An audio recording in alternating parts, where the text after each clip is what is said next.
서비스업 종사자들 사이에서 가장 난처했던 경험을 물으면 이구동성으로 말하는 것이 있습니다. 바로 진상 손님을 상대했을 경우인데요. 이 같은 진상들의 특징 중 하나라면 상대 직원이 외적으로 만만해 보이거나 약해 보일 때 유독 진상력이 정점을 찍는다는 사실입니다. 하지만 보이는 게 전부는 아니듯 상대를 잘못 골라 역관광을 당하는 사례도 적지 않습니다. 이와 관련해 최근 중국을 떠들썩하게 만든 사건이 있었습니다. 술에 취한 2명의 진상 손님들이 여직원에게 추태를 보였는데 이게 큰 실수였습니다. 알고 보니 그 여직원은 우승 경험만 수차례인 태권도 유단자였던 것이죠. 격투기 선수는 과연 일반인을 몇 명까지 상대 가능할까? 혹은 그들은 과연 흉기를 든 일반인을 제압할 수 있을까? 실제로 이 질문은 현역 선수들이 가장 많이 받는 질문 중 하나라고 합니다. 결론부터 말하자면 무기를 들었다면 모를까? 맨손일 경우 일반인들은 10명이든 20명이든 결코 격투기 선수의 상대가 될 수 없다가 중론입니다. 이는 단지 격투기에만 해당되는 사안이 아닙니다. 유년 시절 축구를 너무 잘해서 친구들로부터 왕따를 당했다는 축구선수 피를로의 일화라든지 선천적인 장애를 갖고 있음에도 불구하고 바르셀로나에 스카우트 당한 메시의 이야기처럼 엄청난 경쟁을 뚫고 프로의 자리에 오른 선수들은 분명 노력과 재능 면에서 일반인과 차원이 다른 수준일 겁니다. 실제로 UFC 챔피언 출신 블록 레스너는 미식 축구 데뷔에 실패하고 MMA 도전을 준비하던 시절 시비를 걸어왔던 멕시코 갱스터, 심지어 당구채까지 들고 덤빈 3명을 전치 39주라는 반송장을 만들어 병원으로 보냈고, 마크 콜먼의 경우 94년 당시 주차장에서 고등학생을 삥 뜯던 불량배 7명을 발견, 무기까지 들고 있던 그들을 전부 때려 눕힌 것도 모자라 비명소리를 듣고 합류한 4명도 모조리 다운시키기도 했죠. 그 외에 경량급이라는 신체적 열세에도 불구하고 키 190대 거구 11명을 혼자서 때려 눕힌 폴 코펜하버까지 격투기 프로 앞에선 신체 스펙이나 머리수 따위는 아무 의미가 없음은 이미 여러 차례 증명되기도 했습니다. 그렇다면 격투기 중에서도 실전 길거리 싸움에서 가장 위험한 것은 무엇일까? 프로들 간의 경기에선 단연 그래플링류가 우위를 점하고 있다지만 한방 한방이 치명적인 부상에 직결될 수 있는 입식 타격류가 압도적으로 위험할 것입니다. 이는 태권도의 사례에서 여실히 드러납니다. 종합 격투기 룰에서는 다소 저평가받고 있기는 하나 그것이 실전에서 약하다는 소리는 결코 아닙니다. 전문가에 따르면 태권도가 맥을 못 추는 이유는 종합 격투기 룰의 특성 때문에 손해를 보는 것일 뿐, 이것이 무술 자체의 높고 낮음을 판단할 기준이 될 수는 없다고 입을 모았습니다. 오히려 안면 타격과 가드 등 기술 보완만 충분히 이루어진다면 종합 격투기에서도 얼마든지 통할 파괴력을 가진 무술이란 것이 중론이었죠. 실제로 내셔널 지오그래픽에서는 각종 무술과 무기의 파괴력을 분석한 실험을 했는데, 태권도의 주먹힘은 권투 450kg에 맞먹는 415kg이었는데 그에 반해 갈아대는 370kg, 쿵푸는 277kg에 그쳤습니다. 주먹이 이 정도인데 발차기의 위력은 어땠을까? 돌려차기의 경우 무려 710kg에 달하는 파괴력을 보여 만약 아무런 보호대 없이 가격당할 경우 뼈가 부러지거나 장기 손상까지 우려될 수준이었습니다. 그 말은즉 태권도를 전문적으로 배웠다면 함부로 발을 휘둘러선 안 된다는 얘기기도 했죠. 최근 태권도를 전공한 3명의 대학생이 클럽에서 시비가 붙은 한 남성의 발차기를 시전 비극으로 이어진 사건이 있었습니다. 당시 CCTV 상으로 추정해볼 때 사건이 벌어진 시간은 단 40초에 불과한 찰나였지만 일반인이었던 남성이 의식을 잃기까지는 너무나 긴 시간이었습니다. 재판부 측도 그들의 발차기 타격 강도가 일반인과 비교하기 어려울 정도라며 시간이 짧았다는 것 자체가 위험성이 낮다는 근거가 될 수 없다고 판결, 태권도의 위험성을 직접적으로 인정하기도 했죠. 하지만 이 같은 비극과는 반대로 태권도를 정의로운 목적으로 활용한다면 어떨까요? 상상만 해도 통쾌한 사건이 최근 중국에서 실제로 벌어져 대륙 전체를 뒤흔들었습니다. CCTV 영상 속 테이블에 앉아있던 2 남성은 술을 마시던 중 서빙을 하고 있는 여성을 보고 옆에 앉으라는 제스처를 취하더니 이내 맞은편에 있던 남성도 거들며 자리에서 일어나 팔을 잡아당기기 시작했습니다. 그러자 이 여성은 놀라운 행동을 보였습니다. 익숙한 솜씨로 순식간에 남성의 팔을 비틀고 턱을 가격해 쓰러뜨리더니 뒤늦게 덤빈 동료 남성조차 주먹 한번 휘둘러보지 못한 채 다운시켜 버립니다. 괜히 의자를 던졌다가 안 맞아도 될 거 한 대 더 맞고 날아가 버리는데요. 워낙 화끈한 장면이라 이는 즉시 웨이보상의 화제가 되며 나타나며 과연 이 여성은 누구고 어떤 상황이었는지 궁금해하는 네티즌들의 질문이 빗발쳤습니다. 하지만 이 영상을 수차례 돌려본 소수의 네티즌들은 즉각 의문을 제기했습니다. 돌발 상황이라 보기에 3명의 합이 너무나 잘 맞았다는 점, 마치 3류 액션 영화처럼 한 명씩 덤비는 것도 어설펐지만 가격하는 장면과 쓰러지는 모습 또한 동작이 지나치게 크고 연기 같은 느낌이 강해 혹시 서로 짜고 친 것이 아니냐는 것이었죠. 게다가 여성이 아무리 강하다 한들 성인 남성 2명을 이렇게 쉽게 제압한다는 것도 상식적이지 않았다는 점, 결론부터 말하며 이 영상은 짜고 친 것이 맞습니다. 다만 여성이 실제 겪었던 일을 재구성했다는 점에서 재현 영상이라 보는 게 더 정확하겠죠. 그녀는 차이나 타임즈와의 인터뷰를 통해 식당을 운영하다 보면 술 취한 손님들이 간혹 괴롭히거나 만지려드는 경우가 있다고 밝히며 당시 자신이 직접 겪었던 일 중 하나를 각색했다고 전했습니다. 다만 한 가지 반전이 있었다며 이 여성은 수차례 우승 경력이 있었던 태권도 챔피언이라는 사실이었고, 해당 영상과 함께 공개한 사진 속엔 검은 띠를 묶은 도복과 셀 수 없이 많은 메달과 상장을 들고 있는 충격적인 모습이 담겨 있었습니다. 동시에 어떻게 성인 남성 2명을 제압할 수 있었는지에 대한 의문도 불식시킬 수 있었죠. 그녀는 왜 영상을 올렸냐는 질문에 여성들이 뜻하지 않은 상황에 처하면 순간 당황해 패닉에 빠지는 경우가 많은데 그런 상황을 두려워하지 말라는 뜻에서 기획했다고 밝혔습니다. 더불어 스스로 방어할 수 있는 기술로 태권도를 적극 추천하기도 했는데요. 이 사건은 최근 중국 내 매년 자취를 감추고 있는 전통 무술과는 달리 해마다 폭발적으로 늘고 있는 태권도의 인기를 간접적으로나마 보여준 사건이기도 했습니다. 실제로 소식을 접한 중국 네티즌들은 진심이든 아니든 이참에 태권도를 배워보고 싶다는 반응을 보이거나 저 언니처럼 강해지고 싶다며 실전에 사용하려면 어느 정도 수련해야 하는지 등의 문의가 줄을 잇기도 했죠. 한편 이와 비슷한 사건이 최근 LA 한인타운에서도 포착됐습니다. 어느 날 한인타운 내 플라자몰에 나타난 한 히스패닉계 남성은 손님인 척 상점 몇 군데를 둘러보는 척 하더니 이내 비어있는 피트니스 클럽으로 들어갔습니다. 재빠르게 가방을 낚아채 달아나며 오늘도 한 건 했다고 즐거워했을 그가 한 가지 운이 없었던 점은 하필 태권도 유단자인 김씨에게 딱 걸려버렸다는 것이었죠. 약간의 실랑이를 벌이나 싶더니 돌연 가방에서 무기를 꺼내려 하자 가벼운 로우킥을 시전한 김씨. 살짝 건드렸을 뿐인데 한 방에 낮아빠진 범인은 격렬히 저항해보지만 평소 태권도와 헬스로 다져진 김씨의 힘을 당해내긴 역부족이었습니다. 경찰이 올 때까지 5분간 범인이 할 수 있었던 일은 그저 아스팔트와 레슬링을 벌이는 것뿐이었죠. 비슷한 시기 부산에서는 새벽 시간 여성 점주 혼자 있던 편의점에 흉기를 든 강도가 침입하는 사건이 발생했습니다. 근처에 차를 세워두고 있던 한 남성은 모든 상황을 지켜보며 본능적으로 큰일이 날 것을 감지 흉기를 봤음에도 용기 있게 편의점으로 쳐들어갔는데요. 편의점 안에서는 이미 점주를 인질로 붙잡고 있었지만 태권도 5단의 실력을 보유한 남성의 상대가 되진 못했습니다. 강도는 별다른 저항조차 못하고 순식간에 제압당했는데 이는 고작 1, 2분 사이에 벌어진 일이었습니다. 해당 영상은 편의점 점주에 의해 인터넷상에 공개되어 화제를 모았는데 이후 한 매체와의 인터뷰에서 그는 당연히 해야 할 일을 했을 뿐이라며 겸손한 반응을 보이는 등 모범 시민으로서의 모습 그 자체를 보여주기도 했죠. 실전에서 이렇게 유용하면서도 무서운 태권도, 언젠가 세계 무대에서 재평가될 날을 기원하며 한편 부디 좋은 일에만 사용됐으면 좋겠습니다. 오늘 영상은 여기서 마치겠습니다. 끝으로 구독과 좋아요 부탁드리겠습니다. 이게 먼 나라 꿈 같은 이야기가 아닌 현실로 다가왔다. 영국의 스카일런부터 미항공 우주국 나사의 미래형 초음속 기등 소리. 보다 빠르게 날아 우주 공간을 통과하는 신개념 초음속 여객기 경쟁이. 세계를 일일 생활권으로 만들어줄 초음속 여객기가 3에서 4년 뒤면 캡슐을 타고 도심을 가르는 튜브 캡슐부터 서울에서 부산까지 16분에 주파하는 초음속 자기부상 열차 시대도 임박했다. 초음속 여객기 차세대 콩코드 등장. 1969년 등장한 인류 최초의 초음속 여객기인 콩코드는 높은 유지비로 경제성이 떨어진다는 근본적 문제를 안고 있었다. 월 공중 폭발로 113명이 숨지는 최악의 사고까지 발생했다. 결국 2003년 코드는 투입했고 초음속 여객기도 사라졌다. 그러나 10여 년이 지난 지금 세계 각국은 다시 초음속 여객기 개발에 가장 큰 난관은 손익꿈 즉 음속을 돌파할 때 발생하는 소음입니다. 손익꿈 때문에 과거 콩코드는 사람이 살지 않는 바다 위로만 초음속 비행을 하기도 했다.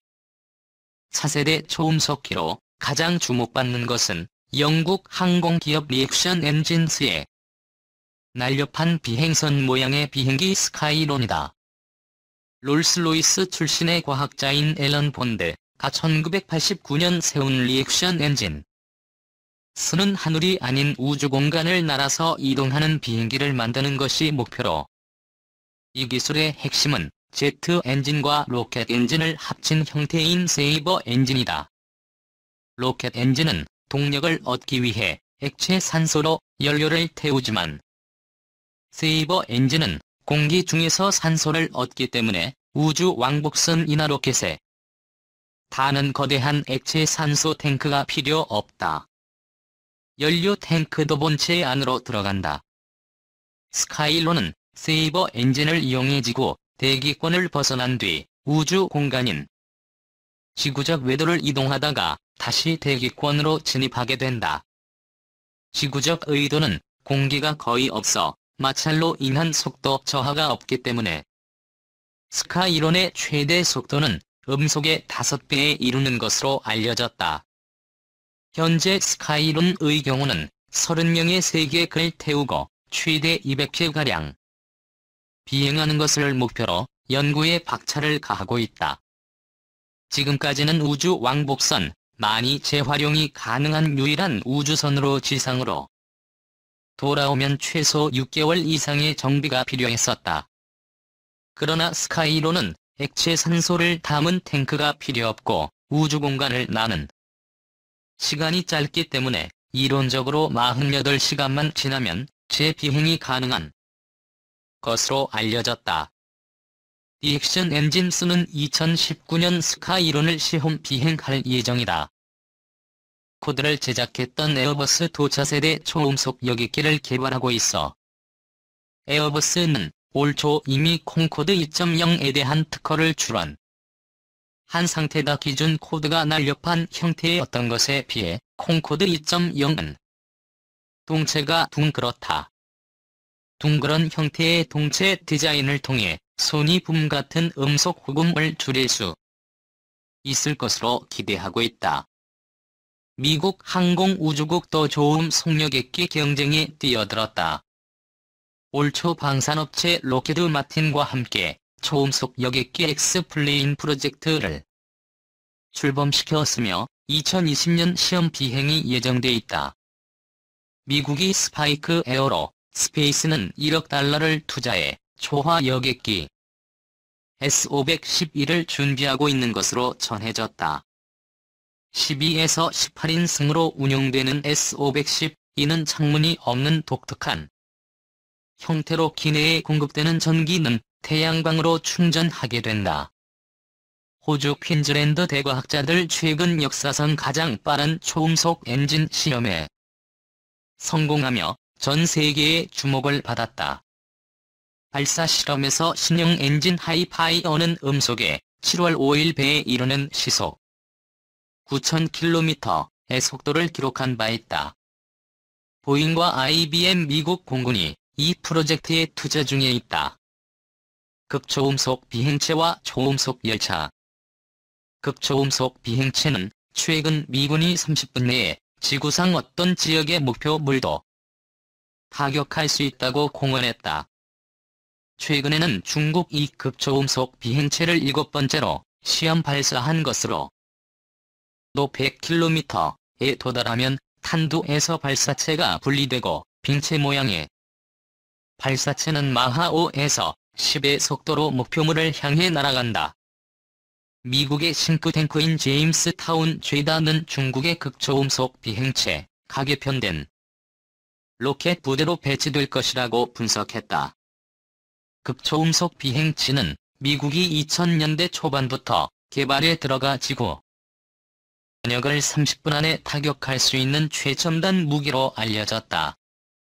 마하 5를 넘는 무기는 미국의 미사일 번 어제 체계 위협적이어서 중국과 러시아도 개발에 박차를 가하고 있는 P-3 M22 지르콘으로 불리는 러시아 극초음속 비행체가 최근 마하 5에서 6구 로비홍에 성공해 2018년 양산에 들어갈 것으로 알려졌다.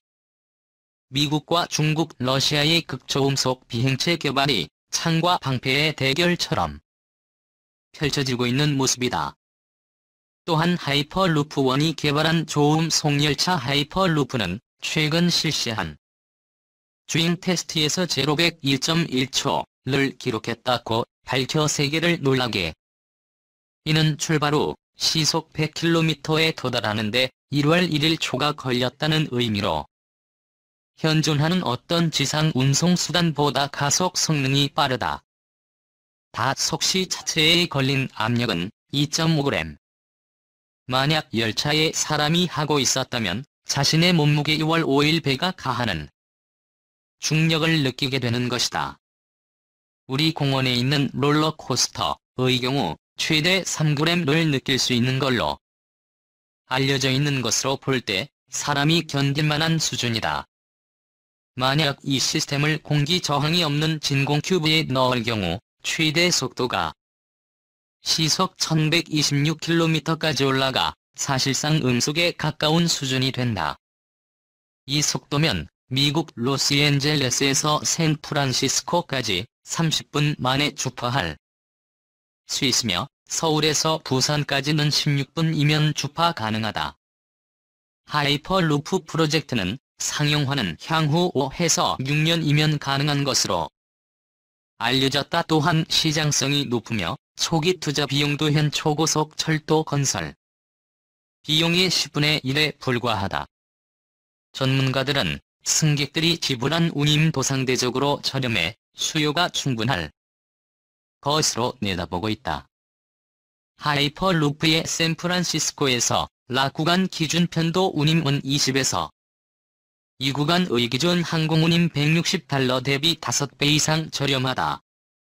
이동시간 및 비용 등을 감안할 때 승객 1인당 에너지 비용은 10% 수준으로 절감할 수 있어 효율성 측면에서도 기존 교통수단을 압도해 수요 창출 가능성이 충분할 것으로 분석된다.